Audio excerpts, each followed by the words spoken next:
Hi Virgo, this is Chav. Welcome po sa ating channel. By the way, Virgo, this is your weekly Gabay Tarot reading from August 18 to 24, 2025. Gamitin ang reading na ito bilang gabay lamang. Kung naka-resonate kayo, comment down. Tandaan, ito ay channel reading po. Kunin nyo lang po kung ano ang naka-resonate sa iyo. This is for you, Virgo.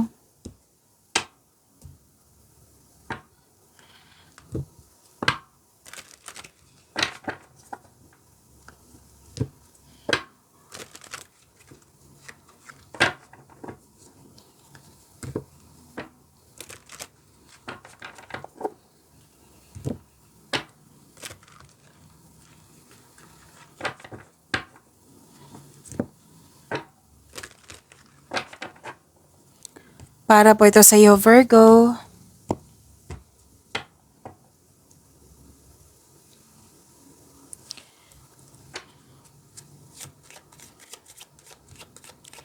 Maraming salamat po sa inyong patuloy na suporta sa mga nag-donate, sa mga hindi nag-skip ng ads, maraming salamat po. Sa mga hindi pa nag-subscribe, subscribe na po kayo at click bell notification para malaman nyo na may bago tayong video.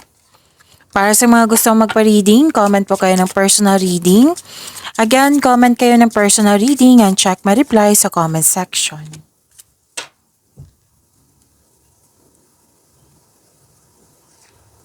Okay. May malaking pera na parating sa inyo, Virgo. Oo, pwede din na may importanteng news or information na makaka-receive ka ng importanteng news or information. Malalaman mo din yung totoong intensyon ng isang tao sa iyo. May malaking influence ng isang mother. What I meant, pwede din mother figure kasi may babae po dito na malaki ang kanyang influence. May magaganap na travel.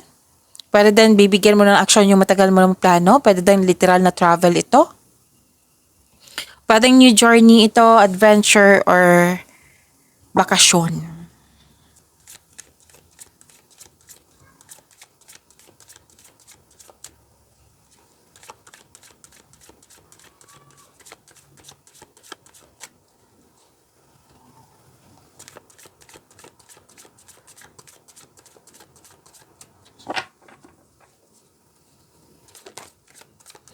Energy po ni Virgo.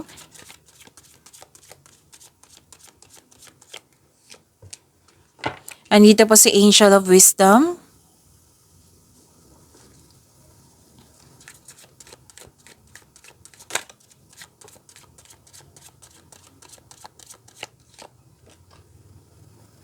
Andito din si Angel of Reflection.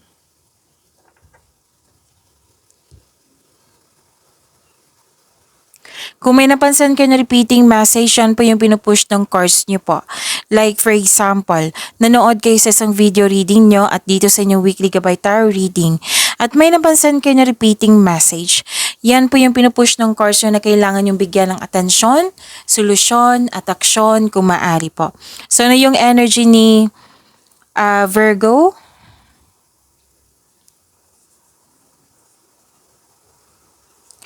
You're inspired in action. Nagkaroon ng personal power. This is mahigit pa sa success. This is victory. Mas lumawak yung ambisyon mo sa buhay. Kontrolado na. May ganap na kontrolado na. Maaring maging kampante ka sa kung ano ang sitwasyon ka. Gumagawa ka ng own rules. Maari din may makapangyarihang tao na kasangkot or ka-impluwensya. So, sabi ng card dito, own your space with confidence.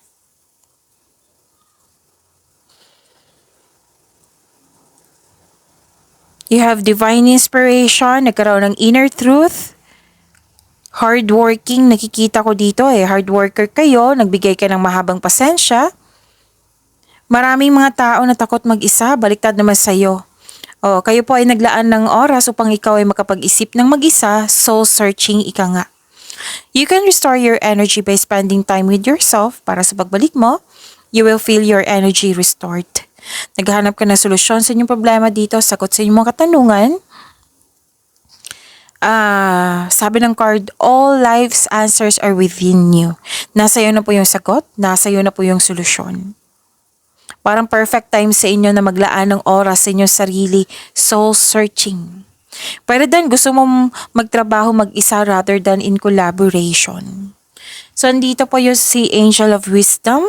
Oo, to attract more blessings, let us say the power affirmation. Let us say, I am strong, stable, and in control of my life. Again, I am strong, stable, and in control of my life. Andito din si Angel of Reflection.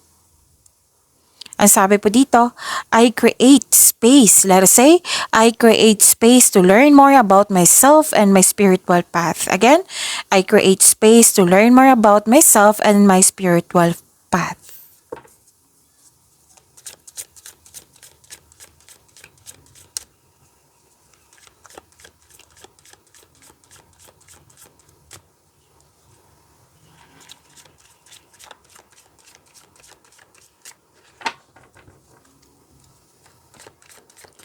Career and money ni Virgo. Andito pa si Angel of Freedom. So, takpan lang natin para hindi ka ma-distract.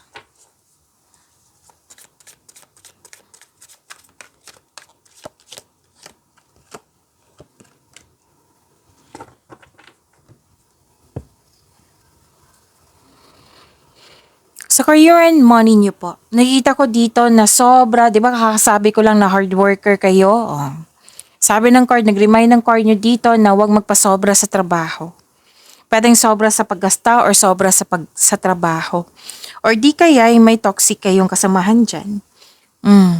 So sabi ng card dito, kailangan niyo po ng freedom, kailangan niyo po ng recovery. Okay? Kung sobra sa paggasta to, make it balance. Kung sobra to sa trabaho, balanse kailangan. Kung toxicity ito, kailangan yung huwag mong tanggapin yung energy niya or di kaya umiwas or tumiwalag or umalis. Nasa iyo na po yan kung ano po yung gagawin mo. Basta kailangan po ng freedom and recovery.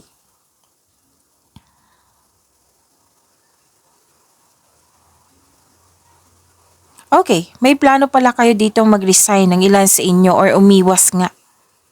May plano ang ilan sa inyo na mag-resign para subukan ng ibang career opportunities. Pero then umiwas to ha. May parating na pera oh.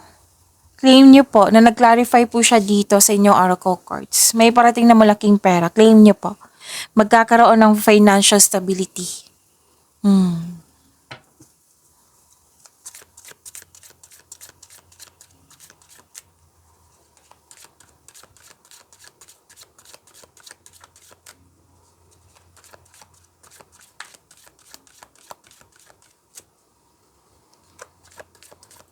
Love life, self-love, partnership, and romance ni Virgo. Andito po si Angel of Success.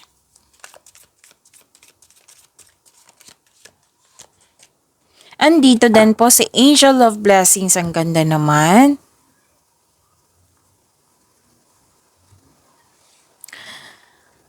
Okay.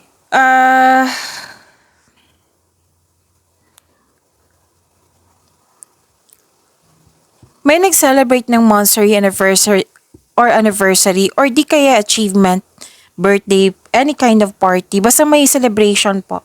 You're reaping rewards, may celebration, may success.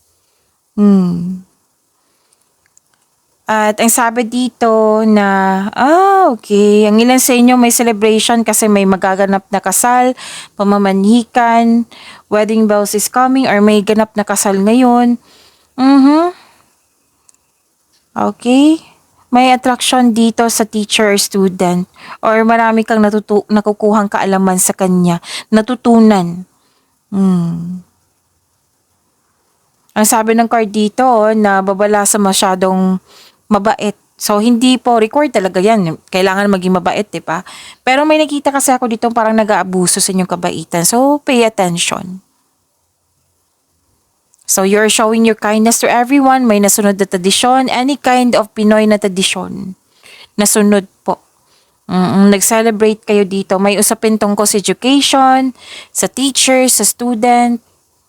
May nasunod na tradisyon. So to attract more blessings, let us say the power affirmation. Let us say, I am blessed with health, wealth, and love. Again, I am blessed with health, wealth, and love. Again, okay, nasabi ko na. So, andito si Angel of Blessings, let us say, I will listen to my inner voice and I trust my angels. Again, I will listen to my inner voice and I trust my angels. Pagyamanin niyo po yung blessings na binigay sa inyo, Virgo. See you tomorrow. Maraming salamat po.